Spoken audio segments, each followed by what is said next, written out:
All right, so I told you guys that we are going to need to lay the foundation, and that's what we just did in the first micro lecture, where we spent about 10, 15 minutes looking at finding determinants. So what we're going to shift to now is we're going to get into solving a linear system. You already know many ways to do this. What ways do you know how to solve a linear system?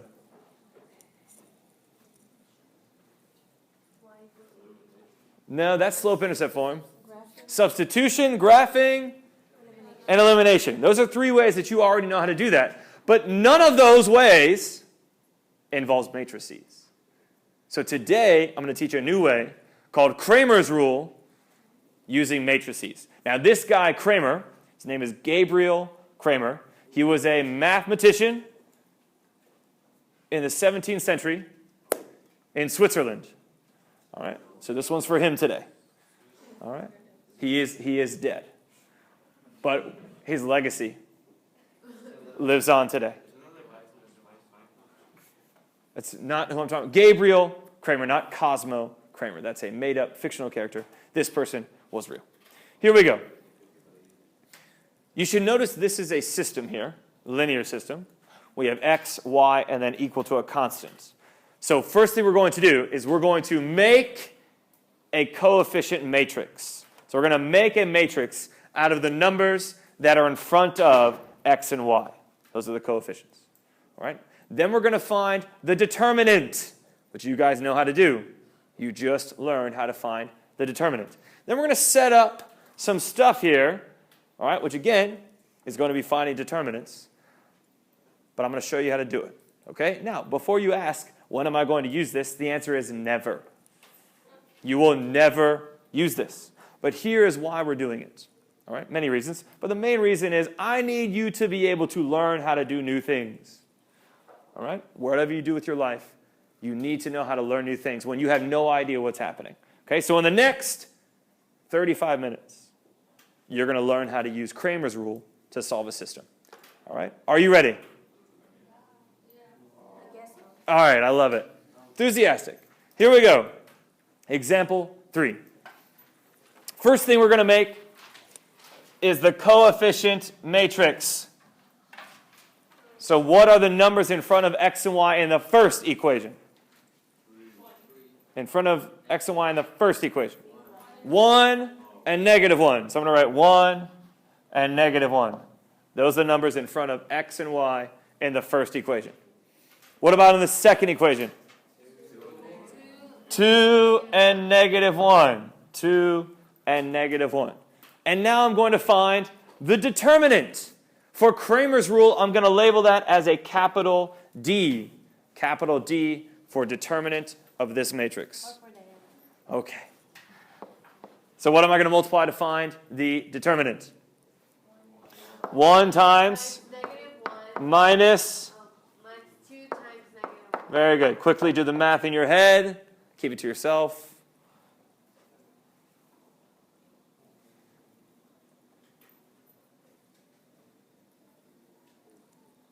And you should get 1. Again, is this anything new yet? Yes. No, this is determinants. This is determinants. All right, so that was the foundation I needed to lay. Now, we're ready to find our solution. And our solution for a system, if it has one, is what? What is our solution if it has one for a system of linear equations? Nope. Nope. Think back to last chapter. Our solution was an ordered pair. So that means I need to find an x and a y. So that's all I'm going to be finding here. So here's the new stuff. I want your brain right now to imagine taking this matrix right here and move it over next to x. So I want you in your mind to move it over here. But as you move it, I want you to replace the numbers that come from x with my constants. So here's what we're going to do. We're going to write 3 and -1. And then we're going to write -1, -1. So again, I'll repeat what just happened. We imagined taking the matrix we already made and moving it next to x. But as we did that, we replaced the numbers that come from x, right? The 1 and the 2 came from our x variable, and replaced them with our constants, the numbers after the equal sign. Questions, please ask. Not yet. Is everyone okay? All right. I'm going to do y. Same process. Same process. But this time, I'm going to replace the numbers that come from y, because I'm solving for y. So I'm going to replace the numbers that come from y, which is -1 and -1. They get replaced to be 3, -1. All right. Which numbers am I going to rewrite? 1 and 2, because they come from x, so I don't change those. So again, common mistake that I see. Students will replace the -1 and -1 with the 3 and -1 correctly, but they'll put it first. Okay, so make sure you put it in the right column. X and y, x and y. So make sure you put it in the correct column. First column is x, second column is y. Now you should notice around those matrices, I put what symbol? The absolute value symbol, which is not the absolute value symbol today. What does it mean we're going to do? Determinant. So we will find more determinants. Now, both of these get divided by that original determinant that you found. So we're going to divide both of those numbers by d. And what did we already find d was equal to? 1. So we'll end up dividing by 1. All right? If that number is not 1, if it's 7, if it's 11, if it's -20, you'll divide by those numbers. Okay? All right, so let's find the determinant of the numerator in x. It would be 3 times -1 minus -1 times -1. That's all over 1. Y equals 1 times -1 minus 2 times 3, all over 1. Then you would take the time to do the algebra, whether that's mentally or with a calculator, and you would find your solution.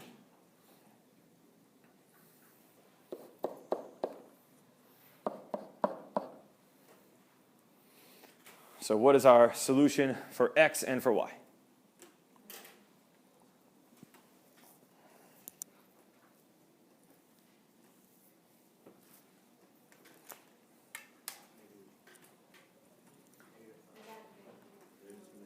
I didn't get -5. I got -4. This is -3 minus 1, which is -4.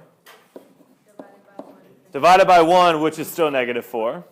And then the other one is -1 minus 6, which is -7, because when you divide by 1, it doesn't change.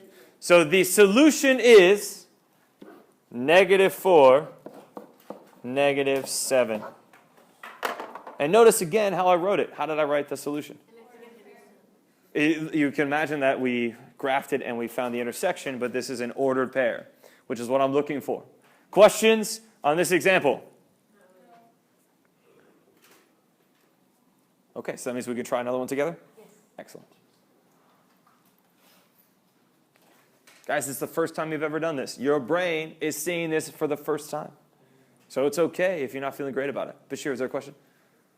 Okay, yes. I can. Tell me when to stop. Is that good?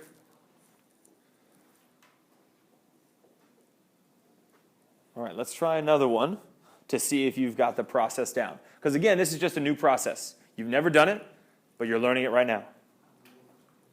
It's exciting, guys. You're learning something new. Okay. We good, Matthew? Yeah, okay. That didn't sound like Matthew, but all right. Here we go. The coefficient matrix is what you need to find first. So I'm going to find the numbers that come from my letters. So I have -3 and 1 in the first row, and 3, -1 in the second row. And I'm going to find the determinant.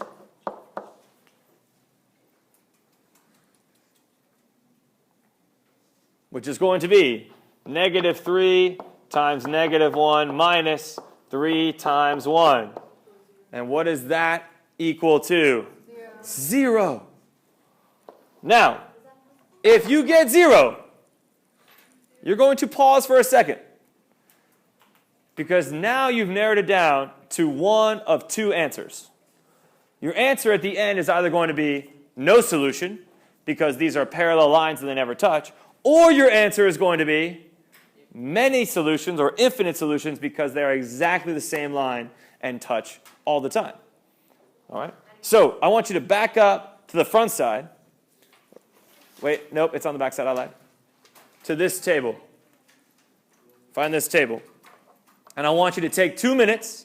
2 minutes, why? You don't need 2 minutes. 30 seconds to read these two boxes here. Just read what they say.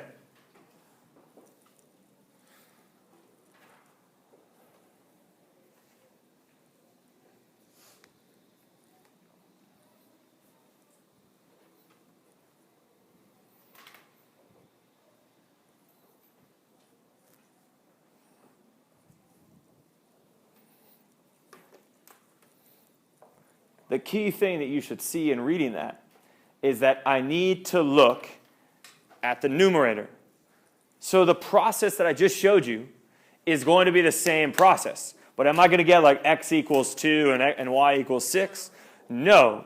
Once I finish the process, then I will write many solutions or no solutions, depending on what the numerators say. All right?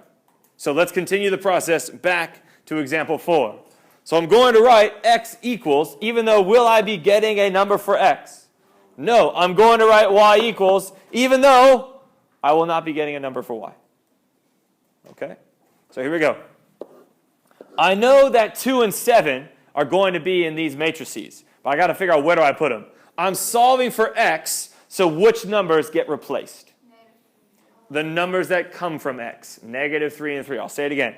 Whichever letter you're solving for, those are the numbers that you replace. So negative 3 and 3 came from x. They get replaced. So I'm going to write 2, 7 in the first column and 1, negative 1 in the second column. What about for y? The 1.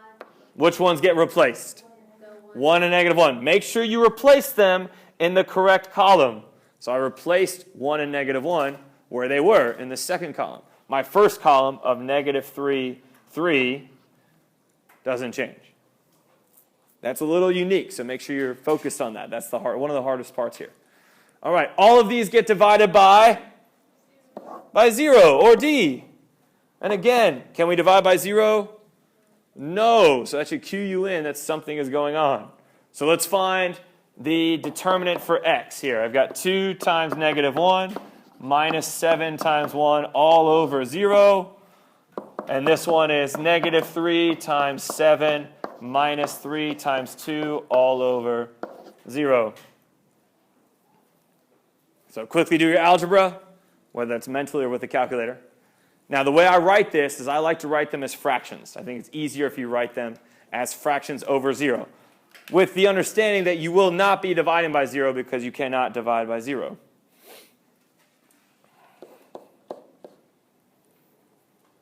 All right, so what happens with x? Should be negative 9 over 0. What about for y? Negative 27 over 0. Okay, so here's where I stop and look. I stop and look. Do I have, in either x or y, do I have a fraction that says 0 over 0? No. If you do not have a fraction that says 0 over 0, you're going to write no solution. All right, so the answer here is no solution. So that's what you're going to write. No solution.